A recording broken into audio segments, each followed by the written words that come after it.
చూసినాం కమల్ హాసన్ది మన శంభు గారు యాక్టింగ్ కానీ సినిమా మాత్రం చూస్తున్న ఒక డిఫరెంట్ మూవీ. అంటే చెల్ల ఒక అన్న సెంటిమెంట్ ఉంటుంది ఇలా. అంటే కమల్ హాసన్ లాస్ట్ వరకు కలుపుతారన్నమాట అన్న చెల్లని, అది ఒక సెంటిమెంట్ లెక్క ఉంది. సినిమా ఒక డిఫరెంట్ మూవీ.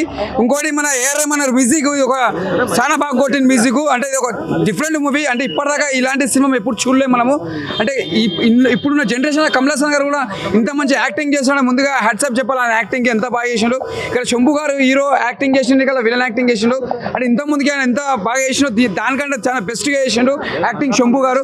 సినిమా కొద్దిగా డిసప్పాయింట్ అయిందనా, కాకపోతే ఇంకా చాలా బాగుంటుండే.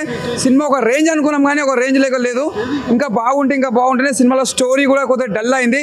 చాలా బ్యాక్గ్రౌండ్ మ్యూజిక్ తోటి సినిమా బాగుంది. అంటే అంతకు మించింది ఏం లేదు. లాస్ట్ ఒక చెల్ల సెంటిమెంట్ పెట్టిండు, ఆడ బాగుంది. సాంగ్స్ కూడా అంత చెప్పుకునే సాంగ్ కూడా ఏం లేదు. కమల్ హాసన్ గారు ఇంకా చాలా బాగా తీస్తుంటే బాగుంటుండే. ఆల్రెడీ భారతి 2 కూడా అటర్ ఫ్లాప్ అయిన సినిమా, అది కూడా డిసప్పాయింట్ చేసారు. ఈ సినిమా కూడా బ్లాక్ బస్టర్ అనుకున్నది డిసప్పాయింట్ చేసారు కమల్ హాసన్ గారు. జర మంచి సినిమా తీయండి సార్ మీరు, ఇంకా బాగుంటుంది. కానీ మెయిన్ సినిమా ఒకటి మెయిన్ చెప్పాలంటే చెల్ల అన్న సెంటిమెంట్ కొద్దిగా లాస్ట్ అది ఒకటి బాగా పెట్టింది. కానీ సినిమాలో స్టోరీలో ఏమంత లేదు.